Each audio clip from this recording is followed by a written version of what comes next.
I never received it. That's all I said. One sentence, 4 words, spoken just loud enough to cut through the clinking champagne flutes and the overly loud music blasting from the rooftop speakers of our downtown Denver office building. Our CEO, Preston Garrett, a man who uses too much hair gel and too few ethics, had just raised his glass to me. My name is Caleb Brooks, I'm 48 years old, and I've been building the backbone of data flow systems for 18 years. Preston was toasting me in front of the entire company at our annual spring celebration. To Caleb, he beamed, looking out at the crowd like a game show host. He hit every milestone this quarter and earned himself that fat $32,000 bonus. Cheers! Applause followed. Laughter. I even heard someone from sales yell, "Buy us all drinks, Caleb!" I didn't laugh. I didn't raise my glass. I just looked up at Preston from across the terrace, met his gaze, and said those 4 words. I never received it, and that's when the party died. It didn't collapse exactly. It bled out slowly in silence. The CFO, Lance Murphy, who always smells like old money and antacids, twitched hard enough to almost spill his drink. The HR director, Brooke Martinez, started coughing into her napkin like she'd suddenly forgotten how to swallow shrimp cocktail. Even the intern manning the dessert table stopped slicing cheesecake and stared. Preston, to his credit, didn't flinch. He just chuckled that fake laugh he uses when investors ask about overdue reports. Ah, always modest, Caleb. Well, it's in the system. Payroll must have processed it already. I blinked once. I checked this morning. Nothing deposited. Brooke made a noise halfway between a laugh and a sneeze. "I'll have finance look into it first thing Monday," Preston said, his voice a little too bright. "Now let's enjoy tonight. You deserve to celebrate." "I'm sure I do," I said. "Just want to know what I'm celebrating." And with that, I set my glass down still full and walked off the rooftop. Left Preston standing there like a balloon with the air leaking out. He kept smiling, but you could see the edges starting to crack. Listen, I didn't cry in the elevator. I didn't scream into my steering wheel or fire off an angry email. I just drove home to my apartment in Capitol Hill, made myself a sandwich, and opened my laptop. Then I started pulling the files. Because here's the thing, I wasn't confused. I wasn't even shocked. I was prepared. 3 months ago, I asked for a copy of my original employment contract for tax purposes, I said.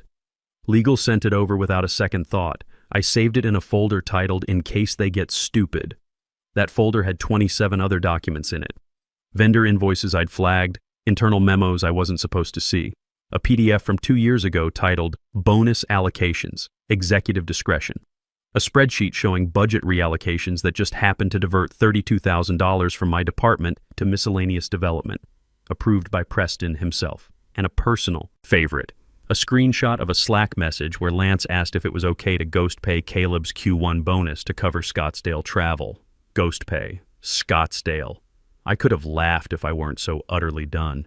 See, I didn't get where I am by being loud. I'm not the one who bangs on tables or leads motivational chants. I'm the one who fixes things quietly, efficiently, without drama. When our entire customer database crashed 3 years ago, I rebuilt it over a weekend while management played golf. When our security got breached last year, I patched the holes before the hackers even knew they'd been locked out. And when people like Preston forget that quiet doesn't mean powerless, well, that's when things start to break. I sent one email before I went to bed. Just one. No attachments, no explanations, just the subject line. Clause 7.4. Notice of invocation. And to be clear, I wrote that clause myself 3 years ago. Slipped it into my contract after watching too many young hotshots get handshakes and handouts for projects I delivered. HR never read it. Legal skimmed. Preston signed it during a budget crisis while scarfing pad thai on a Zoom call. Clause 7.4. Failure to disperse performance bonus within 10 business days of confirmed milestone completion entitles the employee to initiate proprietary protection protocols without further notice. They'd forgotten about it. I hadn't. And now I just flipped the first domino. Monday morning smelled like panic and burnt coffee. Not that anyone would admit it. On the surface, the data flow systems office was its usual beige purgatory. People walked briskly between the glass-walled conference rooms. Phones rang with exaggerated urgency. And somewhere down the hall, someone kept pretending to laugh at something on Slack. But beneath the fluorescent hum, something had shifted. I could feel it the moment I badged into the building on 17th Street. By 9:12 a.m., Brooke from HR had already stopped by my desk twice under the guise of just checking in. Her blouse still had glitter on it from the rooftop party. She looked like she hadn't slept. "Hey, Caleb," she said, too cheerful. "So weird about the bonus thing. Probably just payroll being slow, right? You know how the new system can be." I didn't even bother looking up from my monitor. "Sure," I said. "Probably." At 10:03 a.m., I got the email I'd been waiting for. Subject line, contract review. Follow-up, urgent from Diana Wells, lead counsel. She asked me to join a legal review meeting at 10:30 sharp, small conference room, just her and me. No need to bring anything, the email said, so I brought everything. The conference room smelled like lemon cleaner and fear. Diana was already seated when I arrived at 10:30 sharp, fingers pressed together like she was trying to physically hold her thoughts in place. She didn't offer me coffee. She didn't smile. She gestured to the chair across from her like I was there to discuss a will. She held a printed copy of my contract in her lap, pages slightly creased, one pink post-it marking page 7. I sat, set my leather folder on the table, and waited. Diana cleared her throat. "Caleb, have you ever exercised Clause 7.4 before?" "No," I said, "but the clause is valid. Signed, countersigned, time-stamped. You'll find the backup in the contract repository. Document hash Caleb B746B. She blinked. I continued.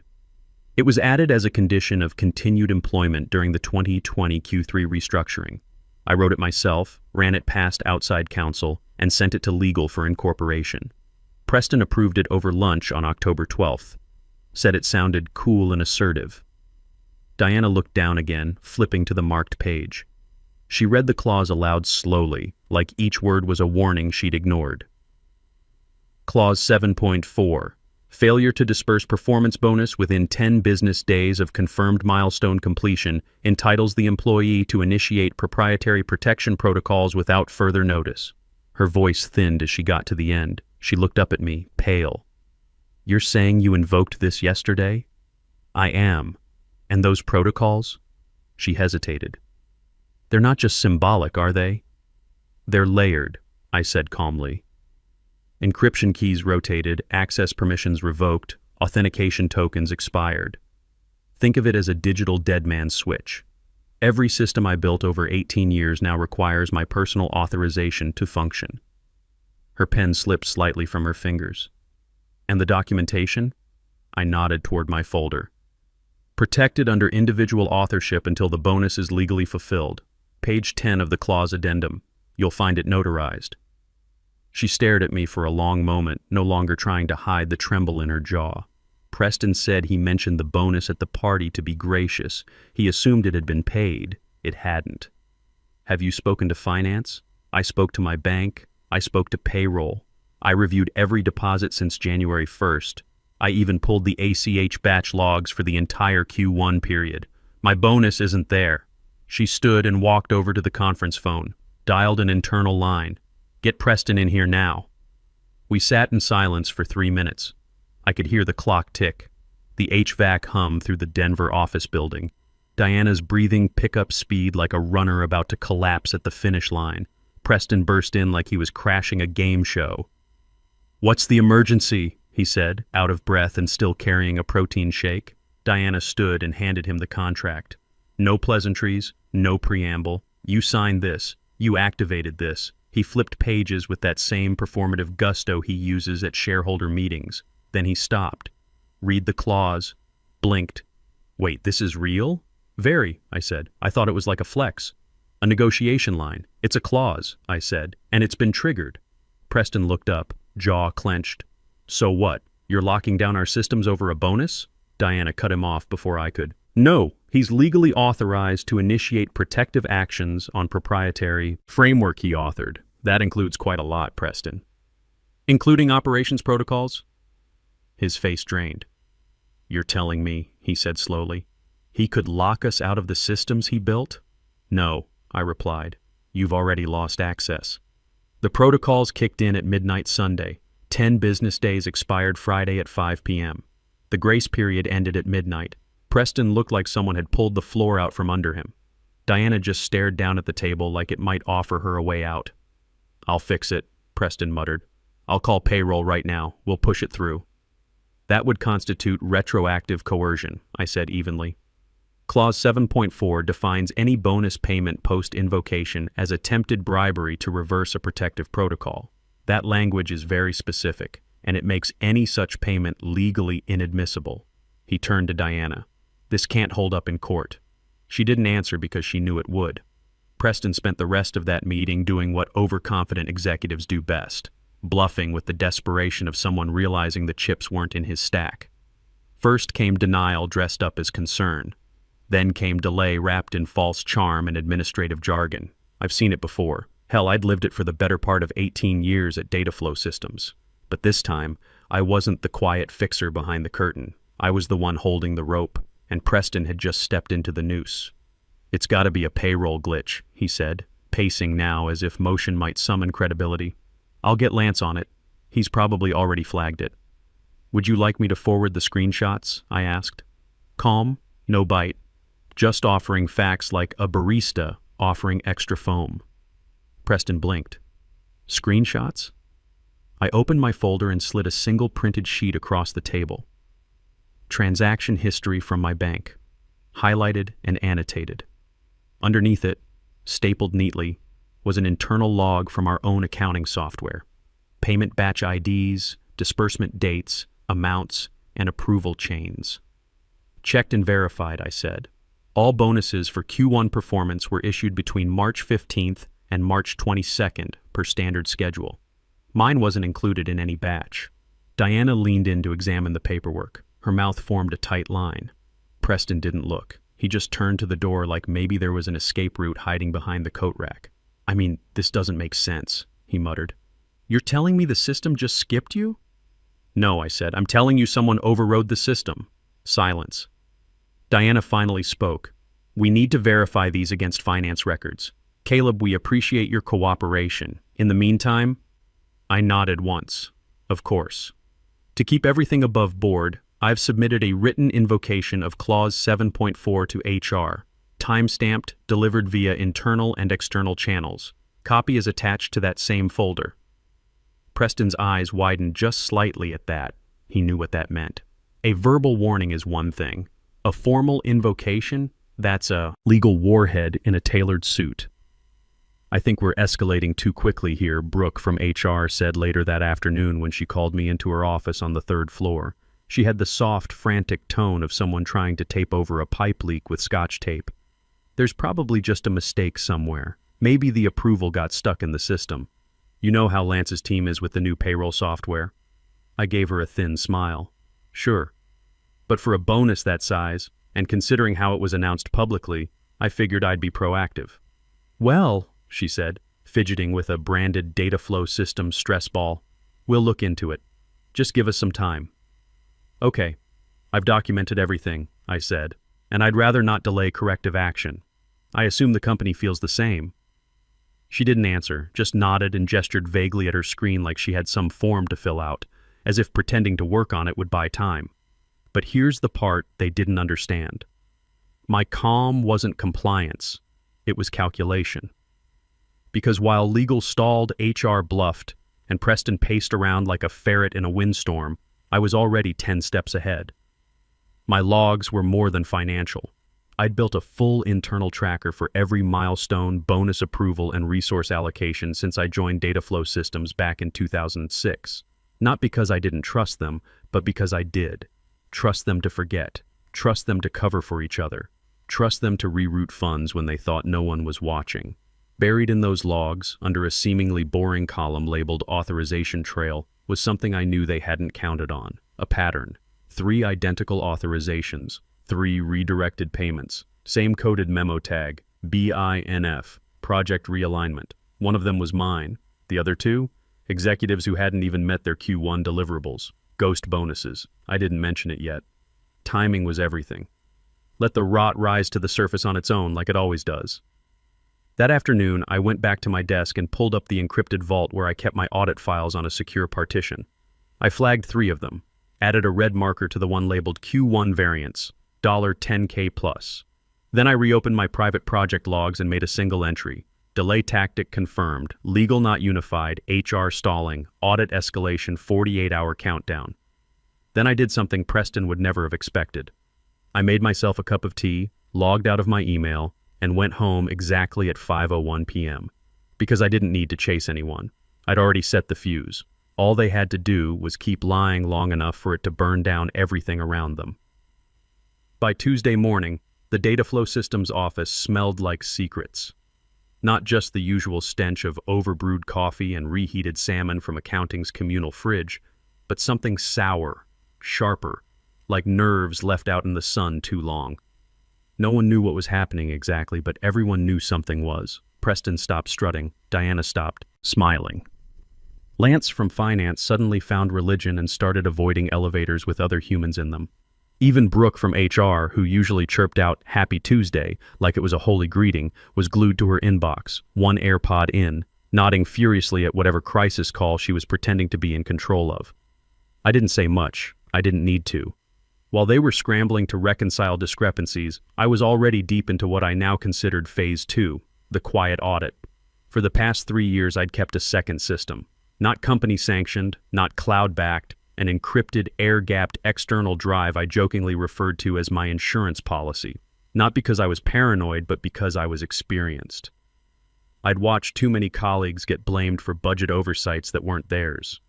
Watched high-level execs gaslight staff into silence over clerical errors that somehow always favored people with parking spots near the executive entrance. My system didn't just track bonuses. It tracked movements. Financial, procedural, personnel-based. Every time a vendor payment was processed, I copied the metadata. Every time a bonus was authorized, I screen captured the approval chain. Every hire, every departure, every email with a curious BCC, I logged it. The file structures were dry, sure, labeled by quarter and initiative. But once you opened them, it was like staring into the plumbing of a very corrupt building. And now, combing through Q1 logs in my Capitol Hill apartment Tuesday evening, I saw exactly what I feared. 3 C-level bonuses, all authorized on the same date, March 8th, all tagged under reallocated discretionary funds, all sourced from departments that had reported unclaimed performance incentives. The numbers matched the missing disbursements, mine included.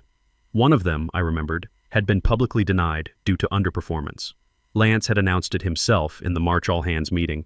Another exec hadn't even submitted his final milestone report yet. There was his $35,000 payout. Neatly approved, signed off by Preston. Memo line, strategic retention. Strategic theft was more like it. And one more thing, a name I didn't recognize. A payout tagged retention bonus to a consultant named Hunter Phillips. No employee ID, no tax documentation, no performance log. Just a wire transfer for $38,000 to an out-of-state account and a note buried in the finance system under contractor services. Confidential. I checked our contractor directory. No Phillips. I checked payroll. Nothing. Then I checked our new hire and separation logs. That's when my stomach clenched. Lance had a template for onboarding ghost employees, one used when building dummy access credentials for product testing. Normally, these were temporary, sandboxed, and monitored, but someone had copy-pasted that template and used it to create an entire personnel record, enough to justify contractor disbursement. The signature on the authorization, Lance Murphy, CFO. Now, I'm not a whistleblower by nature. I don't enjoy takedowns, but I do believe in balance. Watching these men loot our Denver-based company like a piñata at a frat reunion while gaslighting me over a $32,000 bonus, that was my line. I didn't need to go to the press. I didn't need a scandal on LinkedIn. I just needed to pull one very specific thread. At 3:44 p.m. Wednesday, I used my personal laptop at a coffee shop on Colfax Avenue, behind a VPN, with a freshly created encrypted Proton Mail account. I crafted a short, emotionless message to the board's internal audit committee. Subject, possible unauthorized executive disbursements. Body, 3 Q1 bonuses approved outside of performance parameters, 1 linked to a ghost employee profile, all traceable via internal audit trail. Keywords, Phillips, reallocated discretionary, project realignment. No name, no threat, no demand. Just enough breadcrumbs to force someone's hand. By the time I got back to the data flow systems office, I could feel it like weather rolling in behind drywall. The cloud hadn't burst yet, but the pressure was changing. Conversations stopped when I walked by. Emails slowed. Slack channels went eerily quiet. Preston passed me in the hallway and gave me a smile so forced it looked like it had been stapled to his face. "Everything all right, Caleb?" "Everything's in motion," I said. That night, I backed up my audit logs again. Triple copies. Stored one in a safety deposit box under my sister's name at a Wells Fargo branch in Boulder. Mailed another to my attorney with a time-stamped letter marked, "Do not open unless instructed." Kept the third in my desk drawer, unmarked, unlabeled, innocent-looking, as a user manual. Because things were about to get loud. And when they did, I wanted to be the only one holding earplugs. By Thursday morning, Diana was a ghost in her own office. Not literally. She was still there, still wearing her power blazers and her unreadable lawyer face. But the fire behind her eyes had flickered into something cold and careful. I saw it when she passed me in the hallway, the way she hesitated before speaking, the way her fingers twitched near her phone like it might bite her. She wasn't avoiding me. She was circling the perimeter of a situation she finally realized she didn't control. So I gave her a door. "Hey, Diana," I said, leaning into her office around 11:15 a.m. "Got 5 minutes today? Just you and me?" She blinked up from her laptop. "Of course." No fake smiles this time. No corporate small talk. She cleared the table instinctively like she knew something important was coming.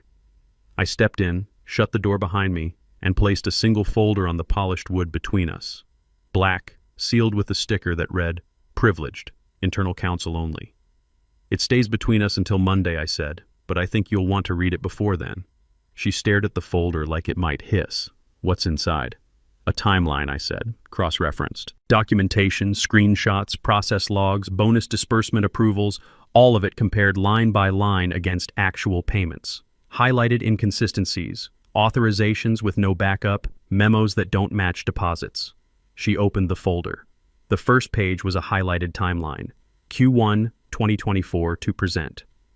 At each milestone, I'd marked when I submitted deliverables, when bonuses were contractually due, when executive payouts occurred, and when discrepancies first appeared. Then came the screenshots. Dated, time-stamped internal system logs showing approval signatures by Preston and Lance. Next to them, bank transfer receipts showing amounts moved into unrelated accounts. Diana's eyes moved quickly. Every now and then, her fingers would hesitate at the edge of a page, like she wasn't sure she wanted to see what came next. Then she hit the red tab. She paused, looked up at me. "SEC implications if filed," I said. "There are at least 2 instances of unreported executive compensation rerouted through non-payroll disbursements. That's a compliance problem, especially if those funds came from designated employee bonus pools." I pointed to a highlighted section. "This ledger shows they did." She leaned back in her chair, hands folded but not tightly. Her poker face was cracking just a little. "What are you asking me, Caleb?" "I'm giving you the chance to decide what kind of lawyer you want to be when this goes public," I said.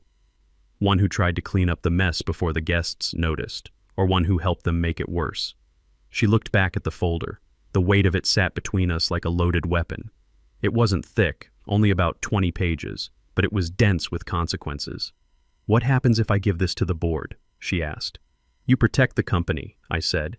"You lose Preston, maybe Lance, but you don't lose everything. And if I don't? I've already mailed a copy to Wesley Barnes on the oversight committee. He doesn't know what he's holding yet. I told him to wait for a signal. You can choose to make that signal a controlled call or a fire alarm." She exhaled through her nose, closed the folder, kept it beside her instead of handing it back. Friday morning arrived like a funeral no one wanted to attend. Preston's kingdom smelled of over-polished desperation and people pretending they weren't waiting for the other shoe to drop. By 8:30 a.m., I received a calendar invite that made me smile. Emergency board review, executive session, conference room A, 10 o'clock a.m. Attendees, board members, legal counsel, external auditor Noah Lynn, and me. Preston wasn't on the list. The meeting lasted 47 minutes. I presented my terms calmly, professionally, like the seasoned engineer I am. Full restitution, $32,000 bonus, plus $48,000 in penalties per clause 7.4, tripled for willful breach. Licensing fees for 18 years of proprietary work. $250,000, payable before system unlock. Termination of Preston Garrett and Lance Murphy with cause. External HR audit of all. Bonus payments for the past 3 years. Wesley Barnes, my old mentor, asked the final question. Are you planning to stay with Dataflow Systems? I met his eyes. No. But I'll ensure a clean transition of all systems and documentation. Once my terms are met. They voted unanimously. Preston was terminated that afternoon. Lance resigned before they could fire him. Brooke from HR quietly submitted her 2 weeks' notice. By 5 p.m. Friday, I had a wire transfer confirmation for $330,000 in my personal account. By 6 p.m., I'd unlocked every system I'd built and provided full documentation for my replacement. Monday morning, I cleaned out my desk in the Denver office where I'd spent 18 years building something that mattered. As I walked to the elevator with my cardboard box, several colleagues nodded respectfully. They knew. Word travels fast in tech circles. Preston tried to corner me one last time in the parking garage, but security escorted him off the property before he got close. I drove home to my Capitol Hill apartment, opened a beer, and started browsing remote job postings. Because sometimes the best revenge isn't destroying them. Sometimes it's showing them exactly how much they needed you, and then walking away on your own terms. The IPO got delayed indefinitely. I heard they're still trying to rebuild what I built. Good luck with that.